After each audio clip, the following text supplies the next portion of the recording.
네,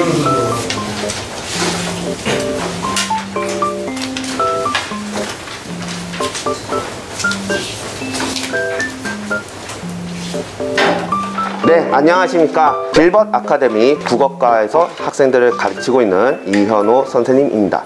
제가 오늘 받은 강사 시험 문제는 고1 국어 수준에 있는 김광규 시인의 상행이라는 작품을 받았습니다. 이 작품은 모의고사도 모의고사이지만 요즘 들어서 학교 내신에서 외부 지문으로 많이 나오는 추세에 있는 작품 중에 하나이기도 합니다.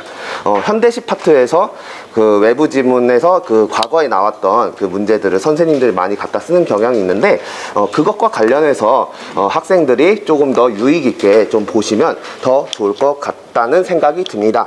고1 3등급 이상으로 설명을 한번 해드리도록 하겠습니다. 이 문제를 보시면 문제 자체가 보기와 관련된 문제예요. 그래서 잠시만 좀 보기 좀 보여주시겠습니까? 제가 오늘 잡은 체크 포인트는 당연히 보기가 있으니까 모의고사든 내신이든 보기가 있으면 보기 먼저 이해를 하고 분석을 하고 작품에 들어가는 게 올바른 순서죠.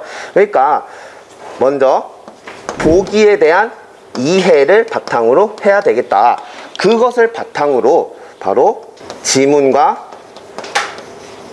선지를 제대로 판단하는 게 관건이다 라고 말씀을 드릴 수가 있고요. 이 보기를 제가 한번 간략하게 한번 읽어 보겠습니다. 자, 이 시의 배경이 1970년대인데요 1970년대는 우리 사회가 본격적으로 경제성장을 추구했던 시기래요. 그래서 이 시의 배경은 우리나라가 한창 경제성장을 하는 시기라고 생각을 합니다. 이 경제성장이라는 게 국가적인 측면에서는 굉장히 발전적인 측면이지만 그 이면에는 많은 문제점들이 내포되고 있었다라고 이야기를 합니다. 그래서 이 경제성장으로 인한 문제점들을 이 시에서는 시인이 지적을 한번 하고 싶다라는 건데요. 농촌은 외형상으로 발전된 모습을 보여주고 있지만 무분별한 성장 축으로 인해서 심각한 환경 오염이 물들어갔으며, 그래서 여기서 나오죠. 첫 번째 문제는 환경 오염이죠. 네, 환경 오염이고요. 그리고 전시 행정에 그만 급급했던 지분 개량 사업과 같은 정책들은 실질적인 서민들과 삶이 유리되어 있었다. 그래서 두 번째 문제점은 서민의 삶과 유리된 정책이라는 거죠. 정책들이 문제다. 그리고 세 번째는 또한 사람들은 삶에 대한 진지한 성찰의 자세를 잃어버렸다. 성찰의 자세를 잃어버렸다. 그리고 자신의 안위만을 위해 걱정하는 소시민적인 삶에 매몰되었다. 그래서 네 번째는 바로 소시민적 삶의 모습이죠. 네, 소시민적 삶의 모습에 매몰되었다. 이것과 관련된 내용을 시에서 얘기를 하고 있다 라고 얘기를 하고 있습니다. 자, 그럼 위로 올려주시겠어요? 그러면 제가 이 시를 간단하게 읽을 건데 지금 제가 말씀을 드린 이 문제점과 관련된 부분을 짚어가면서 시를 한번 보도록 하겠습니다. 네, 가을 연기 자욱한 저녁 들판으로 상행열차라고 하는 것은 지방에서 서울로 올라가는 거잖아요. 그러니까 상행열차를 타고 평택을 지나갈 때 흔들리는 찻장에서 이 시적 청자 너는 문득 낯선 얼굴을 발견할지도 모른다. 그러면 이 낯선 얼굴이라는 거는 시골에서 서울로 올라가니까 올라가면서 보이는 서울의 도시의 풍경, 근대화가 돼 있는 도시의 풍경을 얘기를 하는 거고요. 그것이 너의 모습이라고 생각하지 말아다오. 오징어를 씹으면 화투판을 벌이는 낯선 얼굴이 내 곁에 있지 않느냐 라고 얘기를 하면서 그 다음에 황혼 속에 고함치는 원색의 지붕들과, 이 원색의 지붕이라고 하는 것은 이제 여기 얘기하는 서민의 삶에 유리된 정책이다. 그래서 집들을 이렇게 보수 공사를 하면서 그러한 모습이라고 우리가 볼 수가 있겠죠. 그리고 잠자리처럼 파들거리는 TV 안테나들, 흥미있는 주간지를 보며 고개를 끄덕여다오. 그러니까 이런 것들이 TV 안테나들, 이런 것들이 이제 근대화의 표면이 될 것이고요. 그리고 여기서 그 흥미있는 주간지를 보며 떠든다, 그런 부분은 이제 굉장히 쾌락만 추구하는 그런 좀 진지하지 못하고 성찰적인 자세를 보이는 그런 사람들의 모습이라고 볼 수가 있겠습니다. 그래서 농약으로 질식한 풀벌레 울음 같은, 이 풀벌레 울음 같은, 풀벌레라는 게 뭐예요? 자연 이런 벌레들이잖아요. 그러니까 이런 그 환경 오염, 환경 파괴로 인한 그런 그 농촌의 그런 자연의 모습, 그런 부분을 얘기를 하는 거고요. 그리고 심야 방송이 잠든 뒤 전파 소리 같은 듣기 힘든 소리에 귀 기울이지 말아다오 라고 얘기를 했습니다. 네, 그러면 그 김호범 선생님, 혹시 여기서 얘기하는 전파 소리와 듣기 힘든 소리는 어떤 것을 의미할까요? 네, 그 사회에 안 좋았던 모습에 대해서 비판하는 듣기 힘든 소리를 얘기해요. 네, 감사합니다.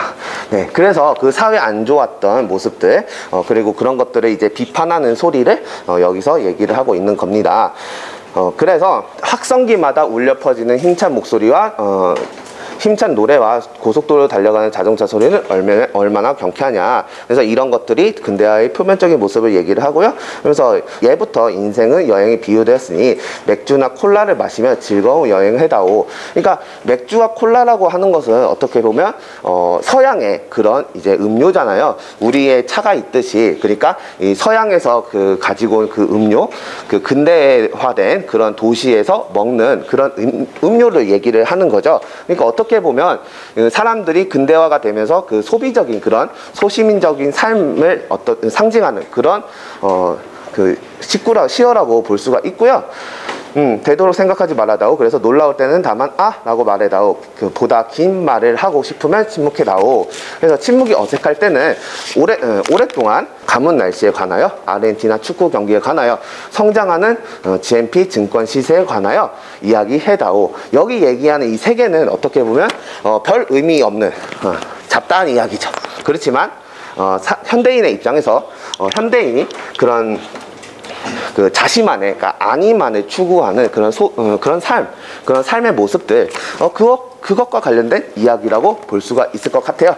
그래서 너를 위하여 그리고 나를 위하여라고 이야기를 하고 있습니다. 그러니까 지금 이 화자는 지금 너한테, 시적 청자한테 이런 이야기를 하고 있는데, 여기서 너를 위하여 그리고 나를 위하여, 너 플러스 나 합치면 뭐가 되죠? 우리가 되잖아요.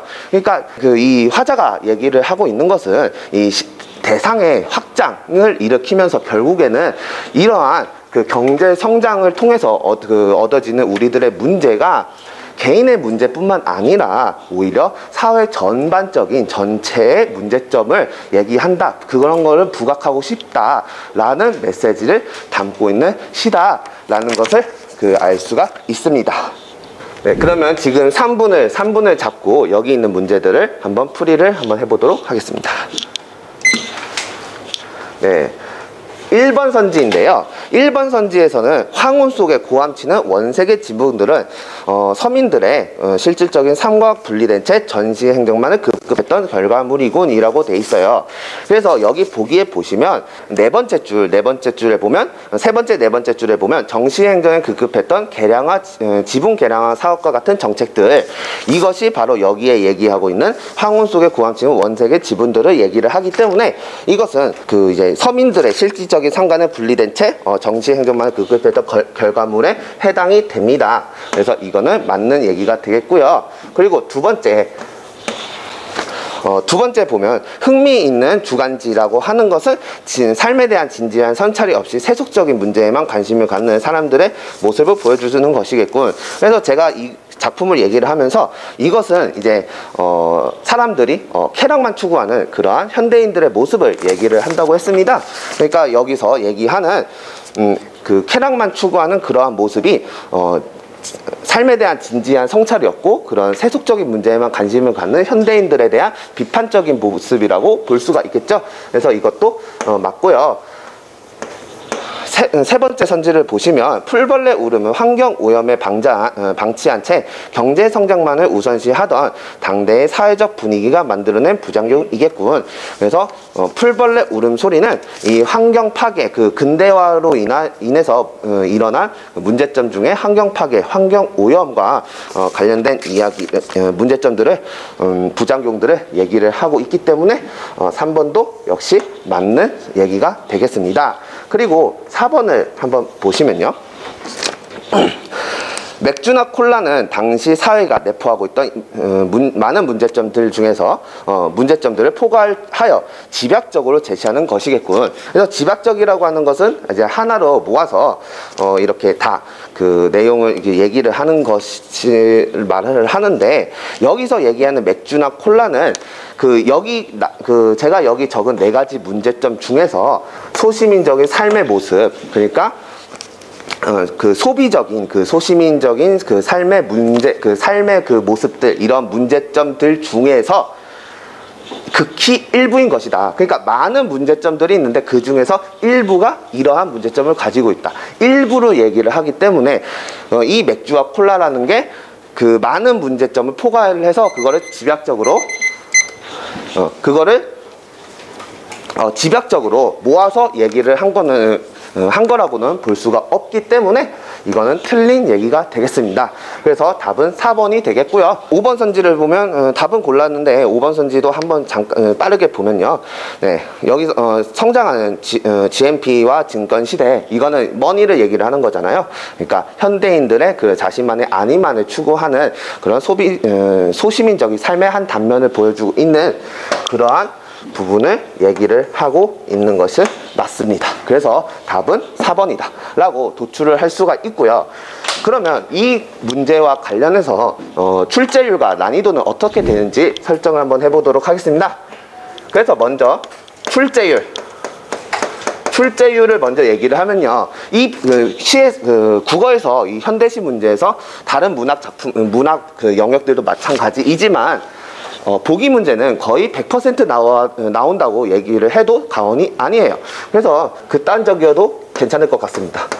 5분의 5라고 말씀을 드릴 수가 있을 것 같고요. 시에서는 여러 가지 문제 유형이 나오는데 뭐 식구 찾는 문제라든가 표현상의 특징 묻는 문제라든가 그런 건 어떻게 보면 읽으면서 내용들을 하나씩 다 확인하고 대조를 해야 되기 때문에 더 시간도 오래 걸리고 잘 찾아야 되는 부분이 있는데, 이러한 보기가 주어지는 문제 같은 경우에는 너무 딱 핵심적인 것만, 보기만 잘 딱딱딱 찾아서 그것만 대입해서 시를 읽어내면 너무나도 쉽기 때문에 난이도는 사실상 3등급을 감안한다고 하더라도 그 연결하는 것만 잘 보면 사실상 그렇게 난이도는 높지는 않다라고 보실 수가 있겠습니다. 그래서 5분의 3 정도로 설정을 한번 해보겠습니다.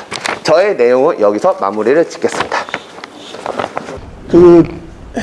지금 보기에서 핵심을 이야기를 했으면 그 핵심만 딱딱딱 집어가지고 모든 걸 다 해석하실 필요는 없어요. 그 해당하는 부분만 딱딱 집어가면 되는데, 전체적으로 이렇게 작품 해석이 안 되고 불안하다 보니까 듣는 입장에서도 굉장히 좀 불안해지고요. 그러니까 그러니까 이 강의가 지금 굉장히 불안한 이유가, 간단하게 얘기하면 하나입니다. 공부가 돼 있어야 되는데 지금 공부가 안 돼 있어요. 그 다음에 두 번째, 지금 풀이 보시겠습니까? 1, 2, 3, 4, 5번은 보세요. 학생들이 5, X5만 보게 되면은 과연 어떻게 될까요? 핵심이 되는 내용을 써주셔야 되는 겁니다.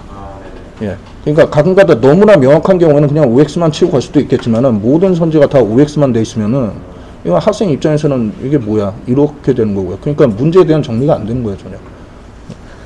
그 다음에 말이 느린 부분이나, 그러니까 억양이 이렇게 세게 이렇게 가시는 부분 같은 경우에는 연습이 되시면 될 것 같은데, 저는 그냥 전체적으로 하나로 봐요.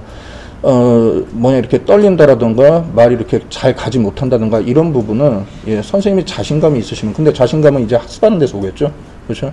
그러니까 공부를 좀 지금 부족한 부분, 그러니까 이런 거를 지금 선생님한테 뭐라고 한다라고 받아들이지 마시고, 지금 내가 좀 부족하다는 거 그냥 담담하게 인정하시고요. 공부를 좀 더 많이 하셔서 다음부터는 좀 좋은 모습이 나왔으면 좋겠습니다. 이쯤으로 하겠습니다.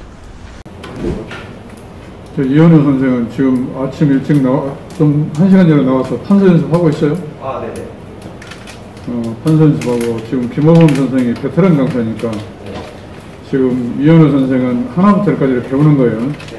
배우는 거고 지금 지적한 사람들을 아마 우리 그 녹화된 영상을 보면 나올 거니까 그 영상은 우리 홈페이지에 들어갈 거고 김호범 선생이 지금 지적한 내용들을 본인이 발췌해서 들어보고 그걸 바꾸려고 애를 써요. 그리고 하나 내가 또 지적할 것은 3등급에 준해서 이 문제는 출제할 수 있는 비율이 몇 분의 몇, 난이도가 몇 분의 몇 이렇게 나오는 건데 5분의 5라는 거 없지. 출제율이 왜? 출제자가 3등급에 맞춰서 이 문제 출제 안 되면 본인은 거짓말하는 거잖아, 학생들한테. 아무리 저게 꼭 나올 거다라고 한다고 쳐도 5분의 4, 5분의 4.5를 넘어가면 안 되겠지. 우리는 처음에는 다 그럴 수 있어. 그러니까 자신감을 가지고 앞으로 연습해서 혼자 할 수 있도록 연습해봐요. 수고했어요.